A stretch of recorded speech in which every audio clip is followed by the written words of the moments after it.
So here's something cool I want to talk about. In the Bounty Hunter Handbook, we get lots of little tidbits and things like that for bounty hunters should they come across certain dangerous situations, one of which is getting swallowed alive. Now we know with Boba Fett, he may or may not be alive. He's been alluded to as having survived because we've seen, or rather read, his armor has actually been regurgitated with acid and bite marks and all that stuff. This can be found in the Aftermath novels. Now in the Bounty Hunter Code book, we get this very interesting excerpt which I'm going to go over. Now this is something obviously most bounty hunters have read or know about or have been instructed on, so we can assume Boba knows, or even the Mando knows, exactly what to do in this situation should you get eaten. I'm going to read from the top because it's pretty interesting. If it's bigger than you, think Rancor, Acklay, or Crate Dragon. You're already at a size disadvantage, so even the odds. If there's cover around, like a thick tree trunk or a pillar in a hut dungeon, maneuver to the opposite side and keep the beast at a distance where it can't use its claws or teeth.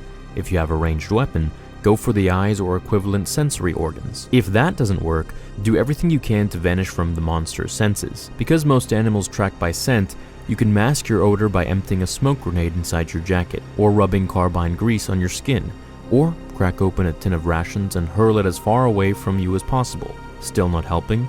Drop to the ground and lie still. Don't run.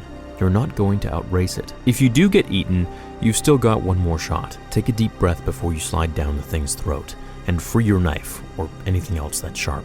Before the swallowing reflex pins your arms to your side, hold the blade out perpendicular to your body and drag it upwards.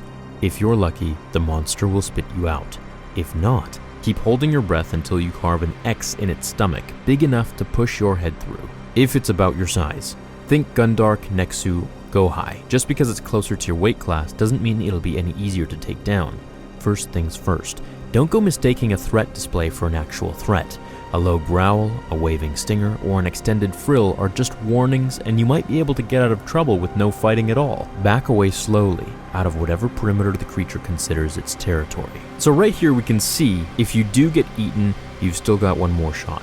Obviously Boba has tons of things up his sleeve, especially his vibroblade. This blade is something that the Mando used against the Mudhorn. Now I've made a video talking solely about the vibroblade and what it does. This is a thumbnail, so I implore you guys to go check that out, especially before season 2 of Mando starts. Essentially what a vibroblade is, it's just a really fast vibrating blade. Pretty self-explanatory, but there's a lot more to it and the history is pretty cool. Now I'd imagine that when Boba got swallowed, he would have taken this blade out and tried to cut up as much of the Sarlacc as he could. If he got pinned down by tentacles, he'd cut those off too. A vibroblade is not exactly like a lightsaber, but it treads along the same line of being able to cut through many things. So, this excerpt was sent to me by Liam from the Bounty Hunter Code book, and I think it's something pretty interesting to cover. It makes you think just how exactly Boba knew how to get out of the Sarlacc. Let me know if you think we're going to see him in Season 2 for sure, or if you think Temuera Morrison is just reprising his role as Captain Rex. Thanks so much for watching, and let me know if you want me to cover more from the Bounty Hunter Code. See you all in the next video. Until then, remember, the Force will be with you,